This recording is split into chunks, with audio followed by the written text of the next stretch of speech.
Tonight we're joined by one of our multi-skilled journalists who has quite the knack for telling these feel-good stories. Ibrahim Samra, thank you for joining us tonight. Thank you, guys. You know, this is good to be on the desk for the first time here for CBS News Detroit, Yeah. and with a couple of stars, including Shayna, who, you know, we've got a CBS, she's all over the place. You All know, right, in enough LA, of this. This is the Ibrahim hour. this- You're not going to deflect here. So he does have a knack for telling these stories. You are already kind of making a name for yourself in a number of communities around town. And you've been doing some fun work out there. He handles it all. You do the daily news reporting as well, but you've also gotten creative. Yes, and you know, I think when it comes to storytelling, you really have to capture the person that you're talking about. And I think in a world where we could find negativity almost everywhere, I think it's important to bounce that off with some positivity. And so ever since I was a kid that always loved to laugh, loved to, you know, just to joke around. And I try to put that into my stories. You know, I'm one of 5 siblings.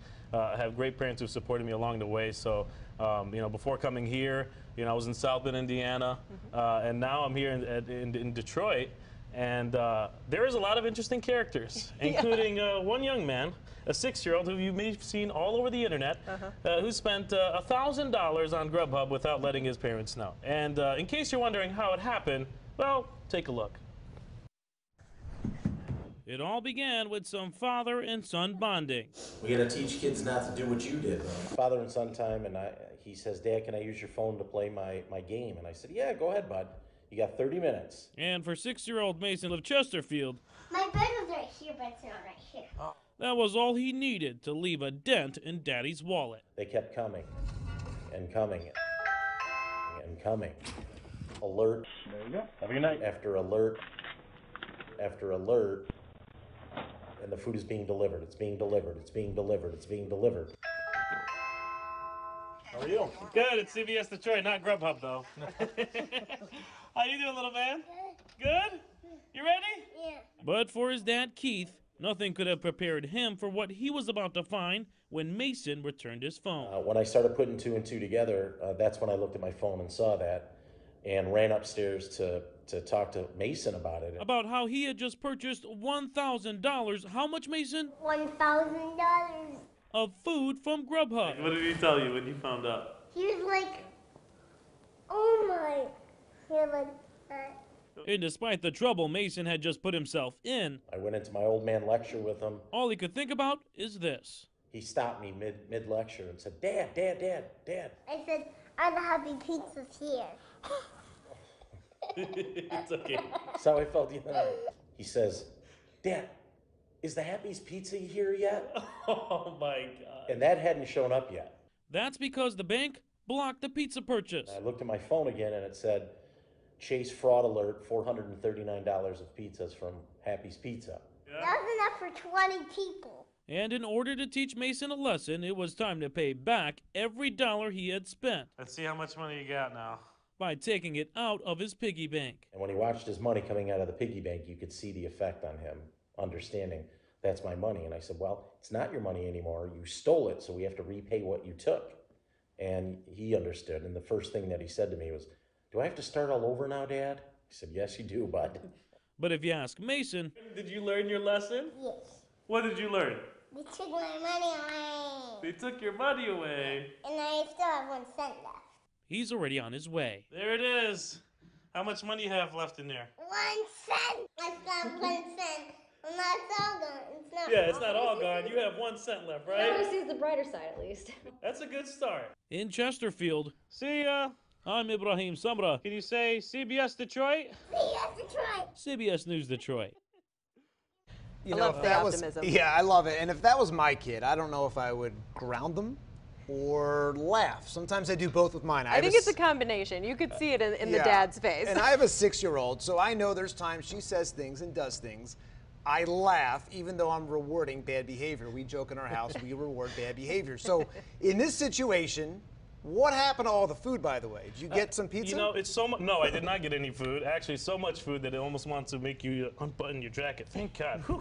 You know, winter season, you know, you gain a couple pounds, you just got to unloosen the jacket. But as far as the food goes, the food actually, they called some relatives over, they had some people over, and they actually put it all in the fridge. There you go. So clearly, they will not be eating out anytime soon. I love the optimism on that kid, though. I still got my cent. I'm good to go. He was positive. He's happy. like, you didn't take away everything. I still got this penny you forgot about, you know. An industrious young fella. I think he'll go far in life. He definitely go Just far. gotta stay on the straight and narrow. For sure. And another person that's going far is a girl that is in Dearborn. She's actually Fortson High School. She is wheelchair bound. She's had a long road here. She actually came from Yemen about 2019, and a very inspiring story. I came along through it on social media, and basically she's actually looking to go to college. She has just graduated, I would say just about 2 weeks ago, and so she needs help from the community to get her a wheelchair accessible van. Now, given someone who has gone through so much in her life, you'd think, you know, upon meeting her, she may be a little down, you know, she can't go to school because there's not really a way to physically get her there, but she has a way to push everyone out of her way. And in case you don't know what I'm talking about, take a look. She was born with several birth defects. She was born without a right arm, and then her legs, both of her legs, didn't grow, I guess, the way that they should have. But for 20-year-old Fortson High School alum Sumaya, she doesn't let that, or anything else for that matter, get in her way. So you have a favorite button over there. Yeah, do you want? Yeah, why don't you go ahead and... Wait, 1 minute. This is my favorite. For privacy reasons, Sumaya didn't want to show her face, but what she is showing off is not only the sound of her horn or the speed of her motorized scooter, but also her ability to scare both students and staff. She run you over? And usually how do they react when you come beeping down the hallway? Yeah, and my favorite, I like scare anybody. My favorite, my teacher, Miss Nora. She does this every day. We play dodgeball. Let me give her a hug. I was asking why you didn't ask. She makes sure she visits and checks on all of us and threatens our students, beeps the horn at them, and tells me who to fail and who to pass. And then she moves on with her day. For Sumaya, it's been 5 years since arriving in the U.S. after immigrating with her family from Yemen, a country facing the fallout of a civil war that has displaced more than 4 million families. But thanks to hers, Sumaya continues to move forward. She comes from an amazing, supportive family. From not knowing how to speak, read, or write in English to graduating just 10 days ago, Sumaya now faces a different challenge: college. However, finding a way to physically get there. Right now, they're having a hard time with just getting her transportation to take her to these classes. So our concern is when she does finally move on to college, you know, not having a set schedule, how will she be able to get there? Is her biggest challenge, which is why folks in the Dearborn community are stepping up. Our goal here is to be able to help purchase the family a handicap accessible van. For Sumaya, Nothing is stopping her. Nothing is getting in her way. Nothing's going to prevent her from accomplishing what she wants. And I just hope that this fundraiser succeeds so that she can continue to make a difference. in Dearborn, I'm Ibrahim Samra, CBS News Detroit. Yeah, you don't say she's not down and out. She seems really fun and energetic.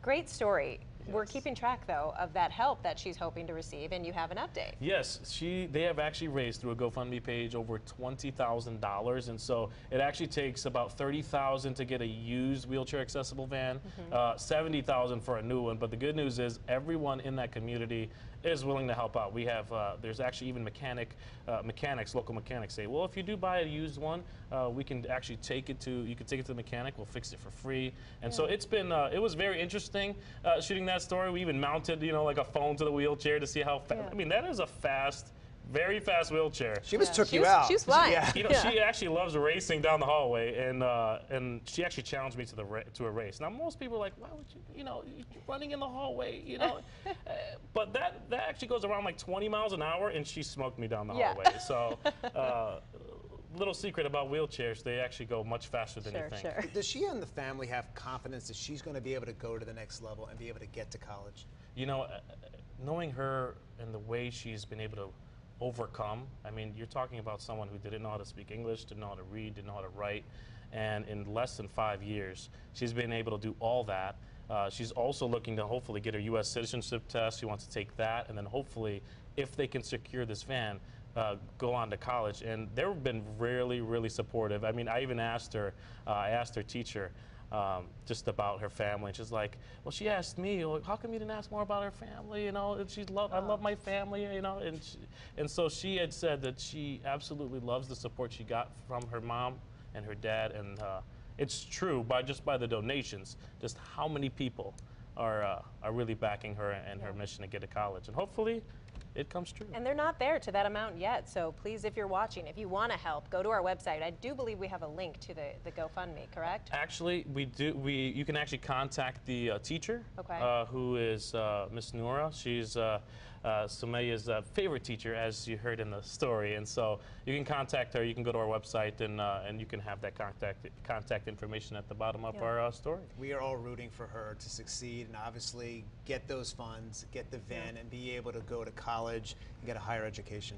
I think we've all been there. Hopefully, maybe she'll get some help with some tuition too, because I know that's expensive I hope nowadays. so. And I love that you are telling these kinds of stories, and they are so important to you, because that is the power of community journalism and local news. Whenever you do something like that, you hear the outpouring of support. People really do just want to help out any way they can, and it's amazing to see. Yeah, and I think after the pandemic and all these last years that we've seen, I think so many people are just looking for that positive energy, that positive story, that story that they necessarily wouldn't see anywhere else. And so I will say, in the two people that I've interviewed in those two stories, both of them were happy to share, and both of them shared with me that CBS News Detroit is their favorite station. Oh, so you don't say. That's not bad. Well, I hope everyone watching that piece in particular says, I want to help that little girl and help that family and help get her to college. Ibrahim, thank you so much for joining us tonight. Great stories. Keep up the great work.